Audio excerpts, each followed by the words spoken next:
اللہ کے نبی نے فرمایا انسان کی بدبختی کی علامت ہے امیدوں کا لمبا ہو جانا، امیدوں کا مرنے کا پروگرام، مرنے کا پروگرام، اتنی لمبی لمبی پلاننگ ہوتی ہے لوگوں کی، درمیان میں مرنے کا پروگرام، مرنے کا کھاتا۔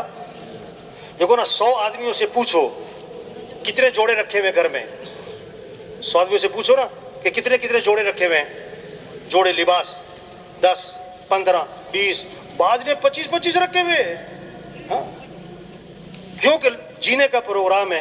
اب 100 آدمیوں سے پوچھو بھئی کس کس نے اپنا کفن لے کے رکھا ہوا ہے، اپنا کفن لے کے کس کس نے رکھا ہوا ہے، 100 آدمیوں سے پوچھو تو 100 میں سے کتنے نکلیں گے، کتنے نکلیں گے؟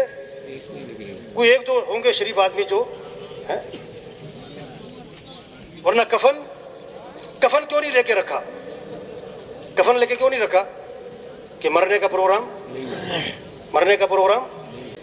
اگر کسی کے پاس 20 سوٹ ہیں اس کو 4 سوٹ ہدیے میں دو، اسے خوشی ہوگی یا غصہ آئے گا؟ کیوں بھائی؟ اب کفن تو اس کے پاس ایک بھی نہیں ہے، اگر کسی کو کفن ہدیے میں دو،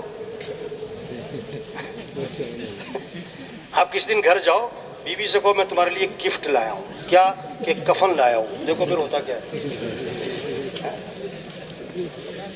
ایک جگہ لکھا ہوا تھا ڈرتا ہوں موت سے مگر مرنا ضرور ہے، لرزتا ہوں کفن سے مگر پہننا ضرور ہے۔ کتنوں کا کفن بازار میں آ چکا ہے انہیں پتہ نہیں۔ ہمارے ہاں ایک عورت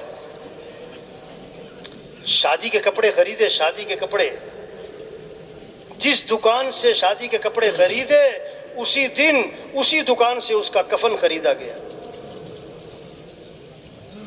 اسے کیا پتا تھا میں شادی کپڑے لے کے جا رہی ہوں، یہ تو ابھی درزی تک بھی نہیں پہنچیں گے، وہ سامنے میرا کفن رکھا ہوا ہے جو آج میں نے پہن کر دنیا سے روانہ ہو جانا۔ ریل گاڑی پٹری پہ چلتی ہے، ایک انجن 20 ڈبے کھینچتا ہے، پٹری سے اتر جائے تو 20 انجن ایک ڈبہ بھی نہیں کھینچ سکتے۔ دین پر چلنا، تبلیغ کا کام کرنا کب آسان ہوتا ہے؟ جب آخرت سامنے ہو۔ اگر آخرت سامنے نہ ہو پھر دین پر چلنا کیا ہے، پھر تبلیغ کا کام کرنا کیا ہے؟ مر جانا ہے، رہنا نہیں ہے۔